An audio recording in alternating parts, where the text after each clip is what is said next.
Принуден съм да спа в буса, в колата, студено навънка, минусови температури и така не можах да остана в Германия, понеже е студено.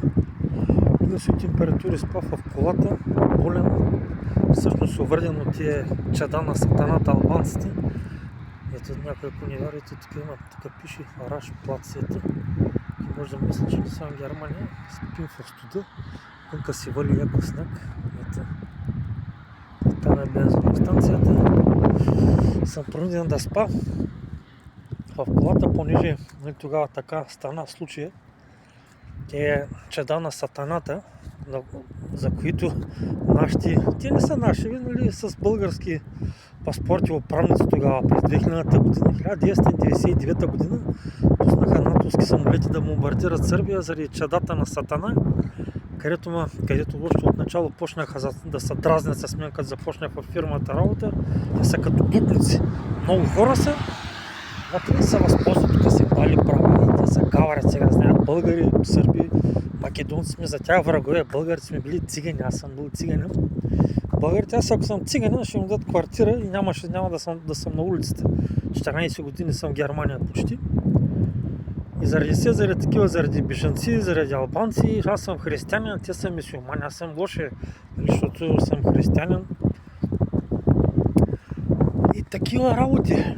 Исках да се съдя с тях.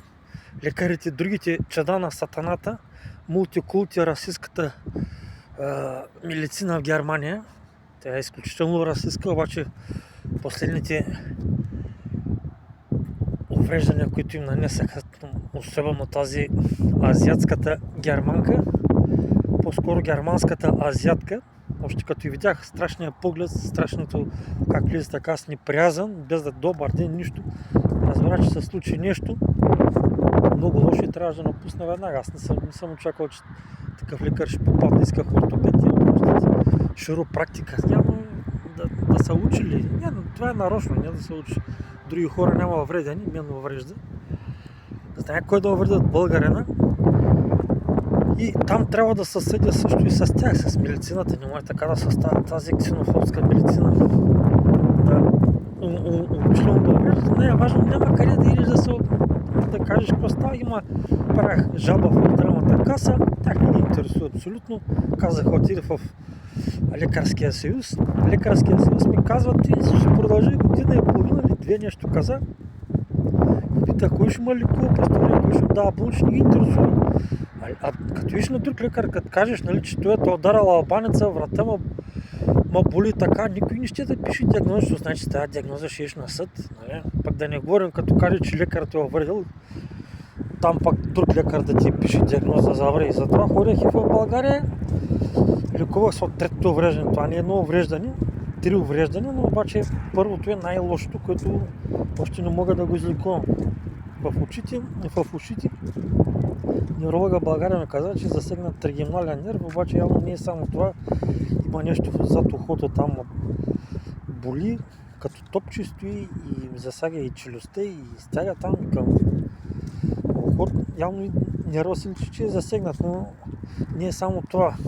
Третото увреждане беше в Бундес клиниката, където отида в Хамбург. Там една наша явно, някъде от източна Европа или централна или каква е, с злоба така завря един термометър в другото ми ухо, специално за уши.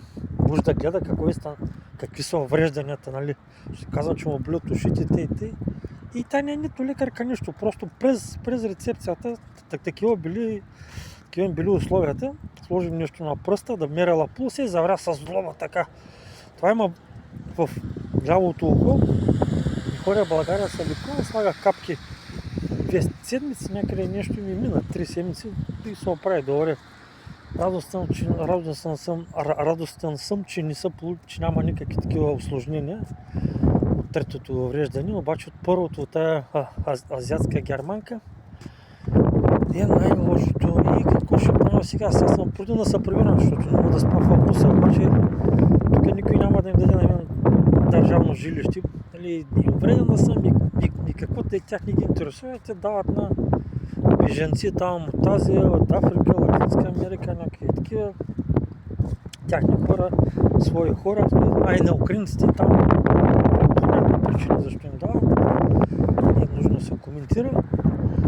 А за мен никой няма да ме квартира. Даже вчера, където ходя да кажа, нали, имам поща такава, нали, за хора, които са бездомни. Да кажа, че нали, си отивам в България, не може да стоя 2 месеца, януари, февруари, много тежки студия, може да дойдат да спа в кола.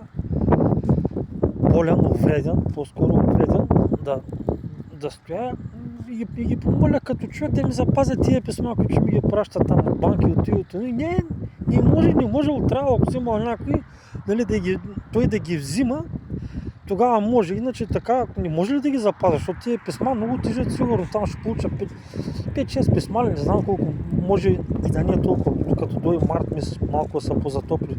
Вижте какви са ценности, вижте какви арогантни, злобни хора. Ти обясняват, че не ти е добре, така показваш документ, всичко, обаче тях не ги интересува. И после да ми говорят, той било европейски ценности, демократични права, там какви глупости, не знам, като почнат да говорят, просто човек ми е отвратително да ги слушаш. Като знаеш каква е истината, просто е гнусно тия неща да ги слушаш.